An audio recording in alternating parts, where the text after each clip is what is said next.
वानरामरलोकगुरुं वन्दे सुगतं गतिविमुक्तं।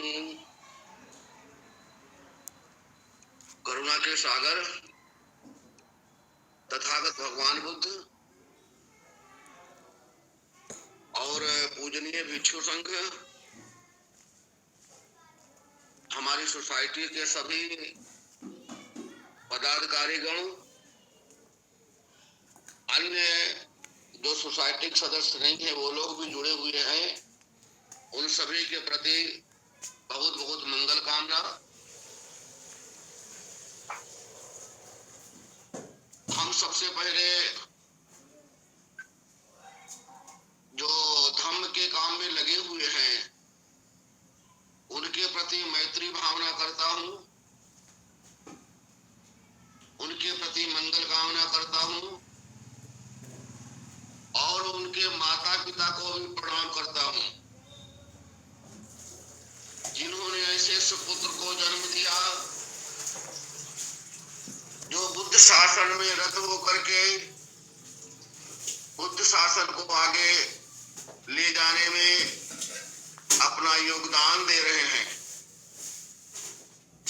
जिस घड़ी में जिस समय में वो लोग पैदा हुए उस घड़ी को भी प्रणाम करता हूँ, उस समय को भी प्रणाम करता हूँ जब उस समय ने एक ऐसे सुपुत्र को जन्म दिया जो बुद्ध शासन में लगा हुआ है, बुद्ध शासन को आगे बढ़ाने में लगा हुआ है। गहराइयों में ले गया। मानव जीवन बहुत ही दुर्लभ है। दुर्लभ पुरुषा दइयो नशो संबत्थ जायते जन्म लिया यथ जायते धीरो तंग कुलं सुख मेदति। भगवान ने कहा मनुष्य का जन्म मिलना बहुत ही दुर्लभ है। मनुष्य सभी जगह उत्पन्न नहीं होते हैं और जिस कुल में जिस परिवार में कोई धैर्यवान पुरुष उत्पन्न हो जाते हैं वह कुल धन्य हो जाता है, वह परिवार धन्य हो जाता है, वो गांव क्षेत्र राष्ट्र धन्य हो जाता है। इसलिए पुरुष का जन्म बहुत ही मुश्किल से मिलता प्राप्त होता है। हम सबके कुछ पूर्व के कर्म जिनकी वजह से आज मानव शरीर हम सबको प्राप्त हुआ है। मानव शरीर में सबसे बड़ा महत्व होता है धम्म का। धम्म का अर्थ होता है शील सदाचार। यदि मनुष्य होकर के हम शील सदाचार का पालन करते हैं तो मानव जीवन हमारा सफल होता है, मानव जीवन हमारा पूर्ण होता है। और यदि मनुष्य होकर के हम दुशील का पालन करते हैं तो हमारा मानव जीवन दूषित होता है, हमारा विपाक दूषित होता है और अंत में दुर्गति को प्राप्त होता है। इसलिए मानव जीवन में सबसे महत्वपूर्ण शील है। धम्म का अर्थ होता है शील सदाचार।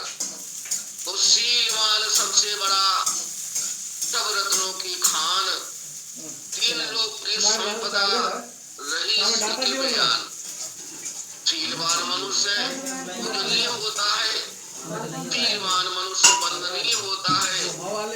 शीलवान जिस क्षेत्र में जाता है वह क्षेत्र सुख को प्राप्त होता है, क्षेत्र के लोग सुखी हो जाते हैं। वहाँ का दरिद्र, वहाँ का जो है दुष्चरित्र, वहाँ का वातावरण बहुत ही शुद्ध हो जाता है। इसलिए शीलवान सबसे बड़ा सब रत्नों की खान। संसार में जितने रत्न हैं उन सारे रत्न गौण हो जाते हैं और शील का जो रत्न होता है वो सबसे महत्वपूर्ण हो जाता है, सबसे पूजनीय हो जाता है, सबसे वंदनीय हो जाता है। इसलिए शीलवान सबसे बड़ा सब रत्नों की खान और तीन लोक की संपदा। तीन लोक में जितनी संपदा है, जितना वैभव है वो शील के अंतर्गत कुछ भी नहीं है। इसलिए वैभव संपदा सब नीच हो जाता शीलवान के सामने। इसलिए शीलवान सबसे बड़ा सब रत्नों की खान तीन लोक की संपदा रही सील में आन। तीन लोक में जितनी संपदाएं हैं वो सारे सील के अधीन होती है। सील सर्वोपरि होता है, इसलिए हम सबको सील का पालन करना चाहिए।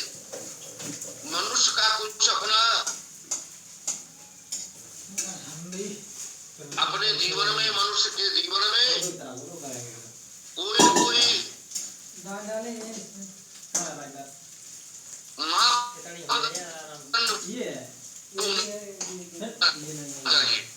मनुष्य के जीवन में कोई मापदंड होना चाहिए। बिना मापदंड के जीवन अधूरा होता है। जब तक हमारा कुशल मापदंड नहीं होता है तब तक हम समझ नहीं पाते यह सील है या दुशील है, क्योंकि सील का दूसरा परिणाम है मापदंड।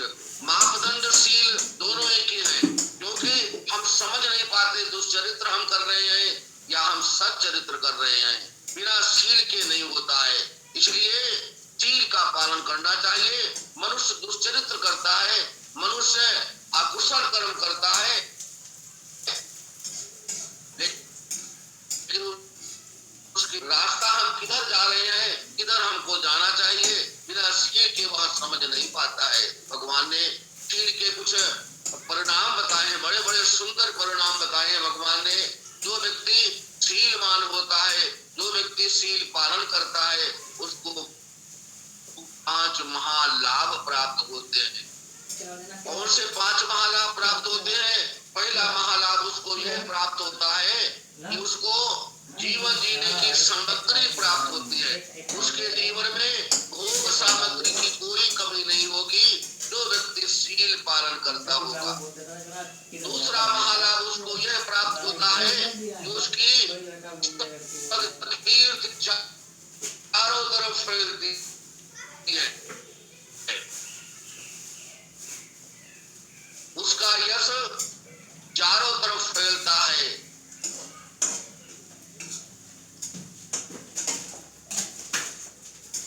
फूल की खुशबू हवा के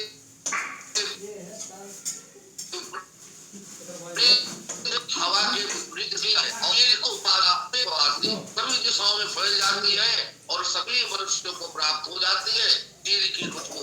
इसलिए दूसरा लाभ उसे ये प्राप्त होता है, उसकी कीर्ति चारों तरफ फैल जाती है। भाई फला गांव, फला क्षेत्र में एक सीलवान व्यक्ति रहते हैं, इतना सुंदर चरित्र है, बोलते हैं तो मधुर भाषा का प्रयोग करते हैं, चलते हैं जैसे कोई देवता बैठा हो, बैठते हैं जैसे कोई देवता बैठा हो। इस प्रकार की चारों तरफ उनके ख्यात फैल जाते हैं, उनकी चर्चा होने लगती है। ये दूसरा महालाभ सील पालन करने वाले को होता है। तीसरा महालाभ उसको ये प्राप्त होता है, चाहे वो ब्राह्मणों की परिषद में जाए, चाहे वो क्षत्रियों की परिषद में जाए, चाहे वो नृपतियों की परिषद में जाए, चाहे वो श्रमणों की परिषद में जाए, वहाँ कुछ न कुछ अपनी बात को रखता है। वो वहाँ मौन नहीं होता है, जो उसने सील पालन किया है, इसलिए अपनी बात को निर्भयता पूर्वक वहाँ तय करके आता है। यह उसको तीसरा और जाकर के एक और होता है कि वह सबसे आगे बैठता है, जाकर के सभा में सबसे आगे बैठ करके अपनी बात को वो निर्भयता पूर्वक कहता, उसको भय नहीं लगता, क्योंकि उसने सील पालन किया है। चौथा महालाभ उसको ये प्राप्त होता है कि जो है ये क्या खाया नहीं कोई समय उसको जो है तकलीफ नहीं होती है। हाँ। यह उसे चौथा महालाभ प्राप्त होता है। और 5वां महालाभ उसे ये प्राप्त होता है कि उसको जो है सर गेट खोल दियो। 5वां महालाभ उसे पापा पीछे आओ, होता है कि चलो दोनों पीछे आओ, सदगति को प्राप्त होता है, पीछे आओ, वो कभी भी दुर्गति को प्राप्त नहीं होता है। और चौथे में मरते समय उसे तकलीफ नहीं होती है, क्योंकि उसने सील पालन किया है। तमाम लोगों की मौतें होती हैं, लोग ट्रेन से मरते हैं, गाड़ी से मरते हैं, बंदूक पिस्तौल से मरते हैं, कोई बिजली गिरने से मरता है, लेकिन सदाचारी जो व्यक्ति होता है वह नीचे से मरता है। दुराचारी व्यक्ति जो होता है वह ऊपर से मरता है। आपने जीने और मरने की चर्चा कभी नहीं सुनी होगी इस प्रकार की। तो सदाचारी जो होता है जिसने शील पालन किया है वो नीचे से मर रहा है, नीचे से Hey! खराब हो रहा है और गले तक ठंडा हो गया। अभी वह जीवित अवस्था में है और उसका दिमाग काम कर रहा है क्योंकि उसने शील पालन किया है। और अंत समय में जब आता है तो सबको हाथ जोड़ता है, सबको प्रणाम करता है और सबको आशीर्वाद देता है, भाई हमारी गलतियों को माफ करना और अब हम चल रहे हैं। और अंत में वह जो है अपने जीवन को त्याग देता, जानते हुए वह व्यक्ति अपने जीवन का त्याग करता है। और दुराचारी सबसे पहले ऊपर से मरता है, उसका दिमाग खराब होता है, दिमाग की नस फटती है, पागलों जैसे बकता है, क्या बकता है क्या कहता है वह उसकी समझ में नहीं आता। घर वाले भी उसे पकड़ पकड़ करके खाट पर बैठाते हैं, वह बार बार भागने की कोशिश करता है क्योंकि वह ऊपर से मरा हुआ है, दिमाग उसका नष्ट हुआ है, ऊपर से मरने वाला इस प्रकार की क्रिया करता है और धीरे धीरे वह नीचे तक मर जाता है। तो सदाचारी व्यक्ति नीचे से और दुराचारी व्यक्ति ऊपर से मरता है। इसलिए व्यक्ति को शीलवान होना चाहिए। कम से कम हम जानते हुए व्रत का वर्ण करते हैं, हम जानते हुए सभी चीजों का त्याग करते हैं। और यदि हमने सभी चीजों का त्याग जानते हुए कर दिया तो हमें मरते समय तकलीफ नहीं होती है। अनेक प्रकार से तब जो है तकलीफें मरते समय लोगों को होती है, लेकिन शीलवान जो व्यक्ति होते हैं उन्हें मरते समय कोई तकलीफ नहीं होती है। इसलिए शील पालन करना चाहिए, शीलवान बनना चाहिए। संसारी पदार्थ शील के अंतर्गत हुआ करते हैं, सारे मनुष्य शील के अंतर्गत हुआ करते हैं। यदि हम ठीक से शील पालन करेंगे तो बुद्ध शासन हमारी मदद करेगा, शील ही हमारी मदद करेगा। दुनिया के लोग हमारी मदद करे या न करे लेकिन शील हमारी मदद करेगा। बिना शील के हम आगे कुछ बढ़ नहीं सकते हैं, बिना शीलवान बने हम कुछ कार्य कर नहीं सकते हैं। इसलिए भगवान बुद्ध ने तृष्णा के विषय में कहा है, विशुद्धि मत की पहली गाथा है, अंतो जटा बहि जटा जटाए जटता पजा तंतं गोतम पुच्छामी को इमंग विजिते जटंते। एक देवता भगवान बुद्ध के पास जाता है और कहता है भगवान हमारे अंदर तृष्णा है, बाहर तृष्णा है और तृष्णा से ही संसार ग्रसित है। हे गौतम आप बताएं इस तृष्णा को कौन विचलित कर सकता है, कौन खंडित कर सकता है, कौन नष्ट कर सकता है। तो भगवान ने सबसे पहले उसे बताया शीले प्रतिष्ठाय नरो सपइयो, शील में प्रतिष्ठित हो करके और नरो सपइयो प्रज्ञा वाला मनुष्य चित्तन पर्यंत भावे चित्त से जो है मैत्री की भावना करे, आतापि निपको भिक्षु तो इमं बीते जटंते। आतापि उद्यमी परिश्रमी निपक विद्वान सो इमंग बीते जटंती, वही इस जटा को विचलित कर सकता है, खंडित कर सकता है, नष्ट कर सकता है। क्योंकि जटा माने तृष्णा, इच्छाएं एक नहीं हुआ करती हैं, इच्छाएं मनुष्य की अनेक हुआ करती हैं और जीवित जीवन होता है, मनुष्य की इच्छाएं पूरी नहीं होती है। लेकिन यदि जिसने शील को समझ लिया, शील को धारण कर लिया, शील को अपने जीवन में उतार लिया, प्रतिष्ठित हो गया शील में, वही इस जटा को विचलित कर सकता है। नाना प्रकार के दुखों में लोग पड़े हुए रो रहे हैं, चिल्ला रहे हैं, परेशान हैं, व्याधि ग्रसित हैं, शरीर की तमाम तापों से ग्रसित हैं, तमाम भोगों से ग्रसित हैं, तमाम जो है उत्तमों से ग्रसित हैं, तमाम अज्ञानी मनुष्यों से ग्रसित हैं। लेकिन यदि वह शील नहीं पाते हैं, शीलवान नहीं बनते हैं, शील की शरण में नहीं जाते हैं तो उनकी रक्षा करने वाला कोई व्यक्ति नहीं है। यहाँ तक बंदूक के पीछे पीछे लिए घूम रहे हैं तब भी उनकी रक्षा नहीं हो पाती है। और यदि शीलवान व्यक्ति होकर के वह किसी भी समाज में चला जाए, कहीं भी चला जाए, उसका मान सम्मान होता है, उसकी इज्जत होती है, उसको लोग जो है प्रणाम करते हैं और उसकी कीर्ति का यशगान करते हैं। इसलिए भगवान ने शील पालन के लिए करने के लिए कहा है। बिना शील के हम कुछ आगे नहीं कर सकते हैं, इसलिए शील पालन करना चाहिए।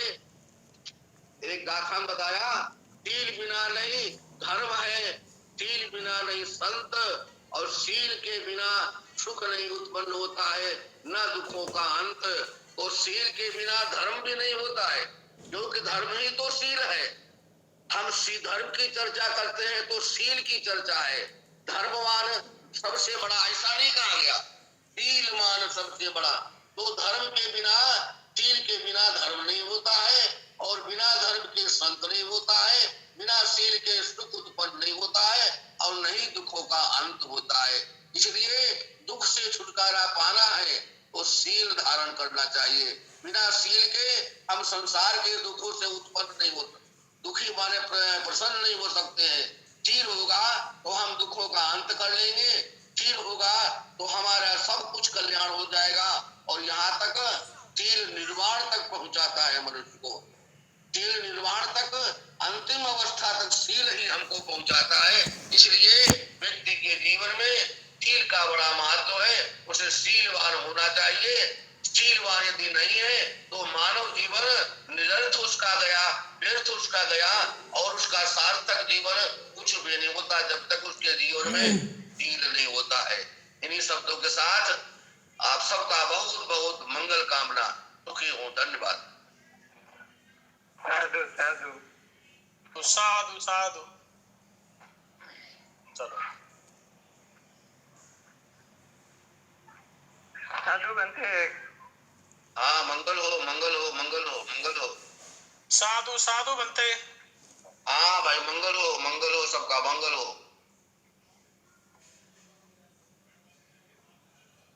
हाँ भाई नंदन जी, हाँ जी, आगे बताएं। तो साधुवाद पंडित जी, आपने शील की और मनुष्य के जीवन मरण पर कैसे सदगति और दुर्गति को प्राप्त होती है, कैसे उसका कारण होता है, बहुत अच्छे से सरल भाषा में आपने चर्चा की है। बुद्ध वचन जैसा कहता है उसी अनुसार से आपने अपनी वाणी को रखा। तो मैं, हम लोग पाली सोसाइटी ऑफ इंडिया के सभी सदस्यगण, पदाधिकारीगण आपको कोट कोट वंदन नमन करते हैं। और भाई इस प्रकार से हम पहली बार बोले, शब्दों में कुछ अशुद्धियां हैं, उनको सुधार लीजिएगा भाई। जी कोई बात नहीं, ये दोनों कार्यक्रम होते हैं, साथ में प्रश्नोत्तर का भी कार्यक्रम होता है। जो भी श्रद्धालु और धम्मप्रिय बंधु इस कार्यक्रम में जुड़े हुए हैं, अगर किसी को भी किसी प्रकार की कोई शंका, जिज्ञासा हो तो वो एक एक करके अपने प्रश्न पूछ सकते हैं। हमारे बीच में हमारे अध्यक्ष महोदय, उपाध्यक्ष महोदय, महासचिव प्रोफेसर रमेश प्रसाद जी, सभी लोग विद्वान, पाली और धम्म के विद्वान वक्तागण हैं, गुरु लोग हैं, वो आपका जवाब देंगे। तो जैसा प्रश्न आएगा उसी अनुसार से वो लोग आपका उत्तर देंगे। अगर किसी को कोई जिज्ञासा हो तो आप एक एक करके कुछ प्रश्न पूछना चाहें तो पूछ सकते हैं। मैं doctor Siddharth, scientist, Jondhale from Maharashtra, India. And Bhante ji ने बहुत ही अच्छी तरह से बुद्ध धम्म संघ का सार शील बताया है, और मैं बंते जी को वंदन करता हूँ। और सबसे बड़ी बात है, और बंते जी ने जो शील के बारे में बंते जी ने बहुत बहुत अनंत अनंत ज्ञान दिया है, पूरे पृथ्वी का सार है। और शील ही फाउंडेशन है धम्म का। और बंते जी ने जो, मैं बंते जी को बहुत बहुत धन्यवाद देता हूँ। और दूसरी बड़ी बात है, शील ही अभिधम्म का आधार है, चित्त चैतसिक निर्वाण, शील ही धम्म का आधार है, और शील से ही सदाचार है। बंते जी को मैं धन्यवाद देता हूँ। I am working in Buddhism and science from India, Maharashtra, Nanded. I am a scientist. And seal is a foundation of life for the mind also. And everything is चेतना भिक्कवे कम्म वदामी। ये शील ही सबकी आधार है। और बंते जी को मैं धन्यवाद देता हूँ। मुझे बहुत ही आज ज्ञान मिला है। और पाली सोसाइटी ऑफ इंडिया का भी मैं धन्यवाद देता हूँ। बहुत बहुत धन्यवाद देता हूँ। बहुत बहुत मंगल कामना भाई, बहुत बहुत मंगल कामना, धन्यवाद। किसी धम्म प्रेमी को कोई प्रश्न पूछना हो तो कृपया पूछ सकते हैं।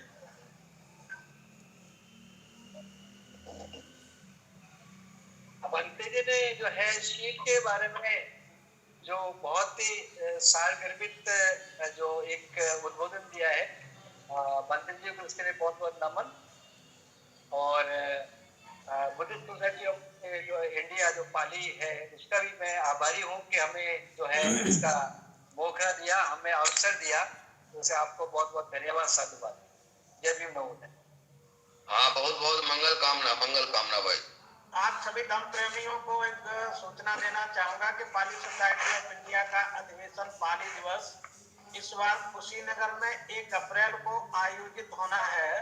ये कमेटी के सभी पदाधिकारियों ने निर्णय ले लिया है, तो अभी से आप सब लोग आमंत्रित हैं और कार्यक्रम को सफल बनाने के लिए सबसे अपेक्षा है कि धर्म को आगे बढ़ने के लिए दान महत्वपूर्ण होता है। बिना दान के कुछ संभव नहीं है कार्यक्रम करना।